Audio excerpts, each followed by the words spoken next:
ताई, राधिका,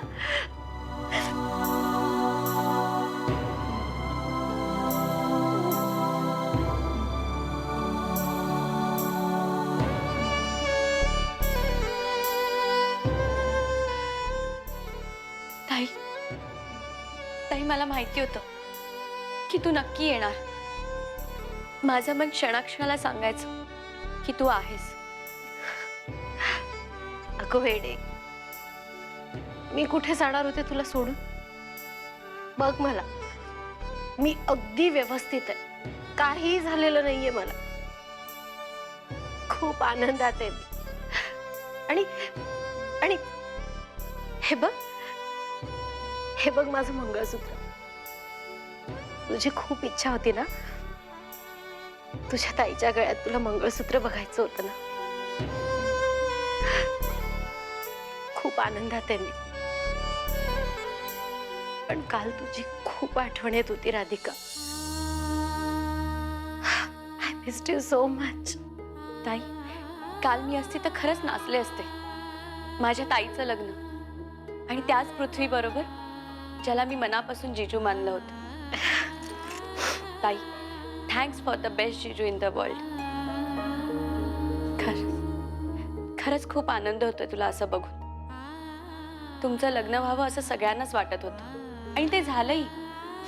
पण इतक्या विचित्र पद्धतीत तुमचं लग्न व्हावं हे कोणालाच एक्सपेक्ट नव्हतं ग. कोणाला काय, आम्हा दोघांनाही एक्सपेक्टेड नव्हतं. पण हे सगळं घडलं ते हर्षवर्धन काकांमुळे. हर्षवर्धन काका, मलाही त्यांना एकदा भेटायचं.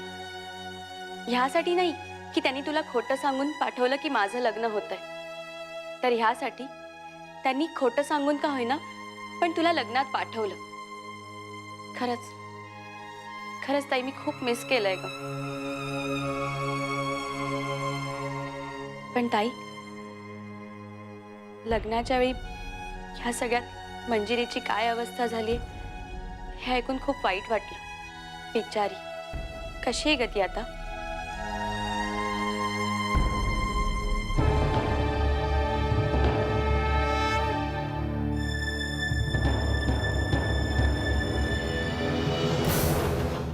नमस्कार सरोज मामी.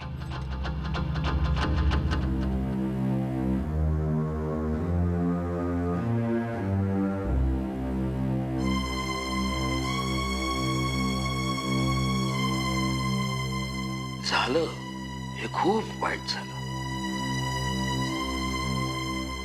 कलाटणी देणारा प्रसंग, सगळ्यांच्याच जगण्याला कलाटणी देणारा प्रसंग. मंजिरी आता कशी आहे? आहे ठीक आहे.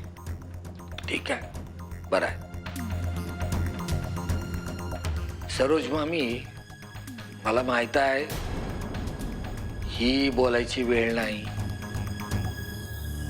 जागा तर नाहीच नाही, बोलल्या वाचून राहत नाही म्हणून बोलतोय. तळपायाची आग मस्तकात गेलेली दिसते तुमच्या. घरात राजकारण नको, घरात राजकारण नको असं म्हणत म्हणत आबासाहेब आज नात्यात राजकारण खेळले. सरोज मामी, एक विचारू का? विचार. हा जो काही प्रकार घडला, म्हणजे आबासाहेबांचा व्याही म्हणून बोलतोय अशातला काही भाग नाहीये. पण हा जो काही प्रकार घडला त्याच्यामध्ये आबासाहेबांचा दोष कसा? छान, तुम्ही त्यांचीच बाजू घेणार. बाजू घ्यायचा प्रश्नच नाही हो. तुम्ही प्रेमात राजकारण आणलं, अखेरीस प्रेमाचाच विजय झाला. तुम्हाला काय म्हणायचंय? मंजिरीचं पृथ्वीवर प्रेम नव्हतं? अहो, ही झाली अर्धी बाजू. पण पृथ्वीराजचं मंजिरीवर प्रेम नव्हतं, अंजलीवर होतं. अहो, पण ती गेली होती ना वर. सांगतो, शक्तीपेक्षा युक्ती श्रेष्ठ. हा, अख्खी दुनिया जाणते. तुम्ही शक्ती वापरली, युक्तीचा प्रयोग केला सरोज मामी. काय झालं? भक्ती श्रेष्ठ ठरली. अहो सुलक्षणाजींनी कुलदैवताला कौल लावला होता. तो कौल अंजलीच्या बाजूने लागला. शेवटी हे इथं काय घडवायचंय ना तो वरचा घडवत राहतो. तुम्ही त्याला लढायला गेलात, पदरात काय आलं? दुर्घटना. तुम्ही मला आधार द्यायला आलात की मला डिवचायला आलात? सांगतो सरोज मामी, कसं आहे राजकारणात यशस्वी माघारीचं खूप मोल आहे. तसंच प्रसंगी भक्ती समोर सुद्धा मान झुकवावी लागते.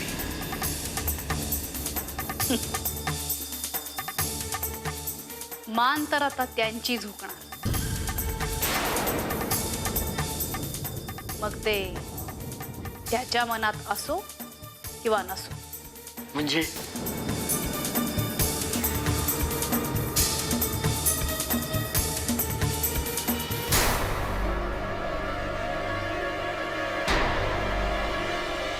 आबासाहेबांच्या विरोधातली ही आग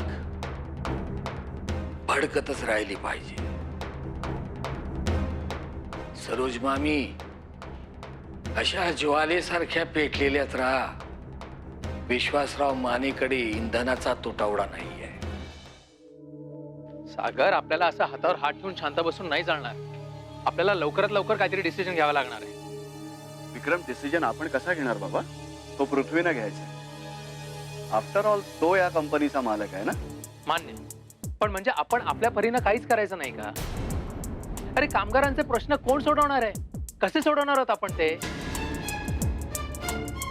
सागर, आज फक्त ठिणगी पडलीये. याचा वणवा व्हायला वेळ नाही लागणार. विक्रम, हा विषय चिघळून देता कामा नये. मला मान्य आहे की लवकरात लवकर डिसिजन घ्यायला हवा, पण त्यासाठी हे असं पेटून उठता कामा नये. शांत डोक्याने विचार करायला पाहिजे. शांत डोक्याने तू विचार कर, मला नाही जमणार. सागर, अरे तू काय बोलतोस? तुला तरी कळतंय? हा, कामगारांना त्यांचे प्रश्न सॉल्व्ह करणारा युनियन लीडर हवाय. आणि अंजली परांजपे आता अंजली इनामदार झाली. थोडक्यात ती युनियन लीडरची मालकीण झालीये, मालकीण. त्यामुळे तिचं युनियन लीडर पद त्यांना मान्य नसणारच ना.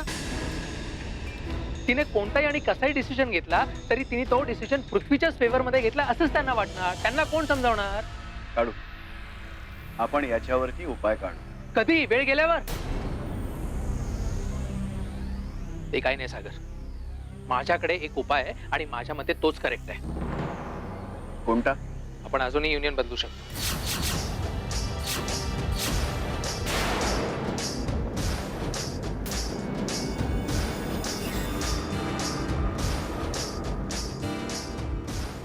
आपण विचार करू. चल.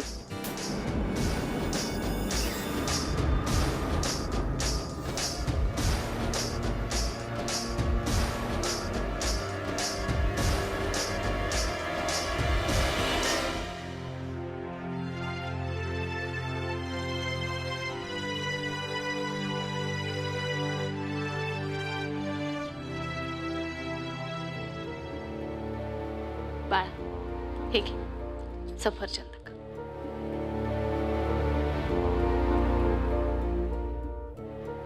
असं का करतेस ग? असं वागून का स्वतःच्या जीवाचे हाल करून घेतेस मंजिरी?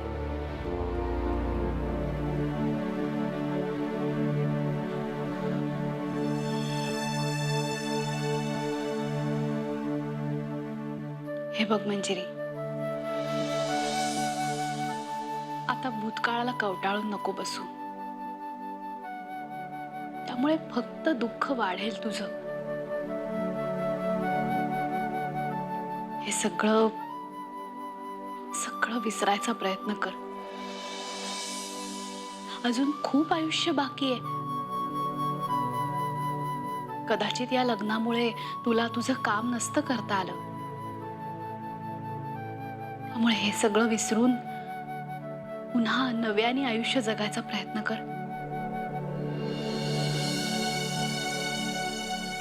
आपण तुझ्यासाठी राजकुमार शोधून आणू, जो खूप खूप प्रेम देईल तुला, सुखात ठेवेल. मम्मी, आपलं पहिलं प्रेम विसरणं सोपं असतं का? आयुष्यात आधीच सुखाचे क्षण फार कमी येतात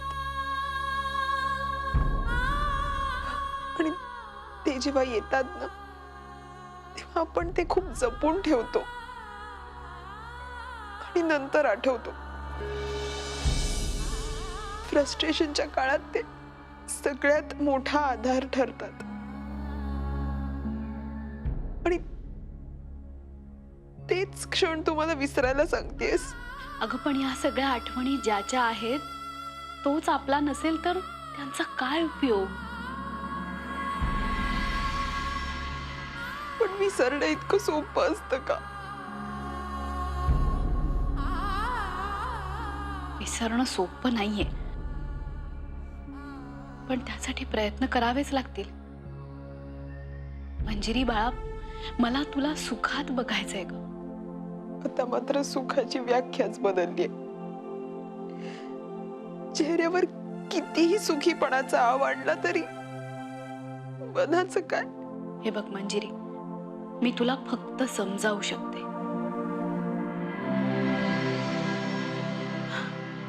पण यातून बाहेर पडण्यासाठी प्रयत्न मात्र तुझे तुलाच करावे लागतील.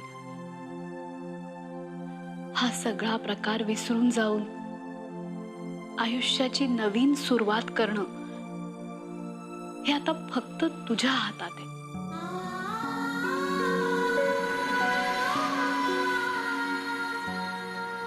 मम्मी, तुला सुखी बघण्यासाठी मी नक्की प्रयत्न करेन.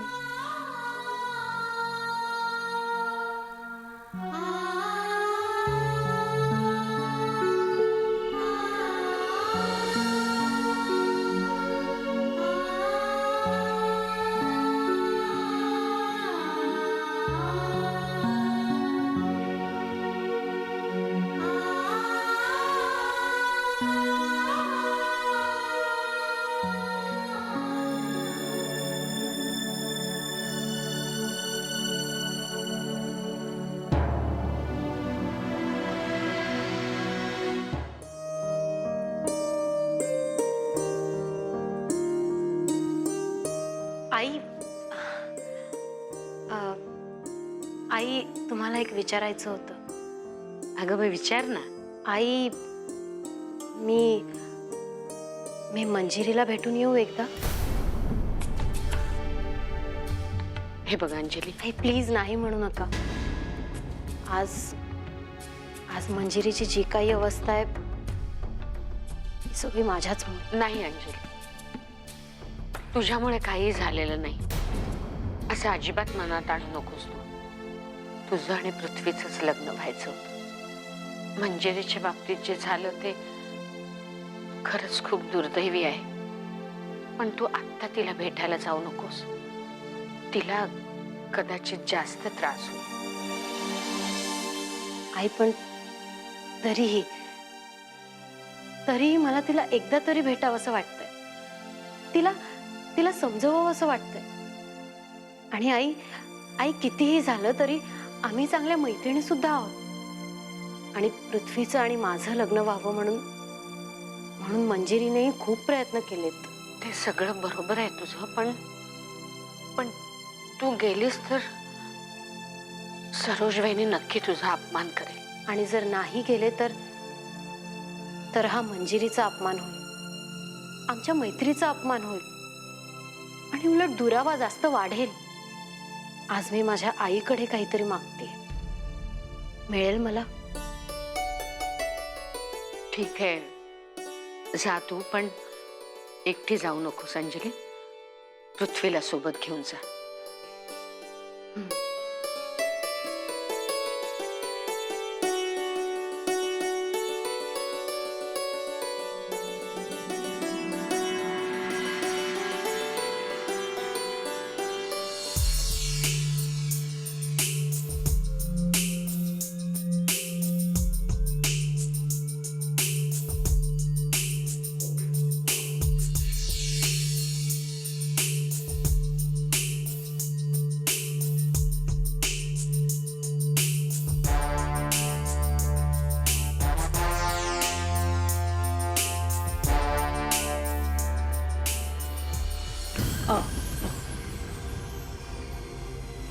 इनामदारांच्या मोठ्या सुनबाई जरा टेन्शन मध्ये दिसत आहेत. तुम्ही कधी आलात? चला बराच वेळ झाला. बोल तू बोल. काय बोलू? नाही नाही, जे तुझ्या डोक्यामध्ये आता चालू आहे ना ते बोलून टाक एकदा. म्हणजे बरं वाटेल.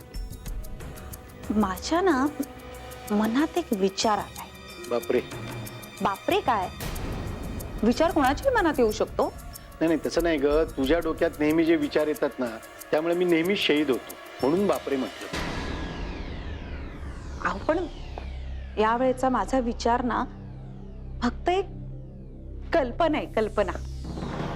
म्हणजे बघा, जे काही आता घडून गेलं त्यानंतर पृथ्वी भाऊजी, अंजली आणि मंजिरी असे समोरासमोर आले तर? विजया, तू असा विचार कसा करू शकतेस? विचार नाही हो, मी सांगितलं ना, ही फक्त कल्पना आहे. एवढी कल्पना तर मी करूच शकते, हो ना? नाही नाही, पण तेवढीच कल्पना कर. कारण काय आहे, असं होणं कोणाच्याही हिताचं नाहीये बरं का. अहो, बाकीच्यांच्या दृष्टीनं मी बोलतच नाहीये. जे मला फक्त एवढंच वाटतंय की त्या तिघांची अवस्था काय असेल. कोणी कोणाशी बोलेल का काही बोलणारच नाही? म्हणजे बघा की मंजिरी अंजलीशी काय बोलेल, अंजली मंजिरीशी काय बोलू शकते, आणि ह्या दोघी समोरासमोर आल्यानंतर पृथ्वी भाऊजींची अवस्था काय असेल? माझ्या डोळ्यासमोर ना हा प्रसंग सतत येतोय बाई. मग तुझ्या डोळ्यासमोर जे येतंय ना त्यात कोण कोणाला काय म्हणालं ते सांग ना. बघा, तुमची सुद्धा उत्सुकता वाढली की नाही? आणि मला विचारत होता की असे विचार तुझ्या मनात येतातच कसे. नाही पण कोण कोणाला काय म्हणालं ते एकदा सांग ना. तेच तर काही सुचत नाहीये ना.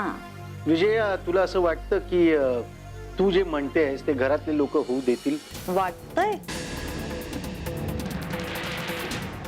मला तर खात्री आहे की घरातल्यांची सगळ्यांची वाटचाल ह्या प्रसंगाच्या दिशेनं सुरू झाली आहे.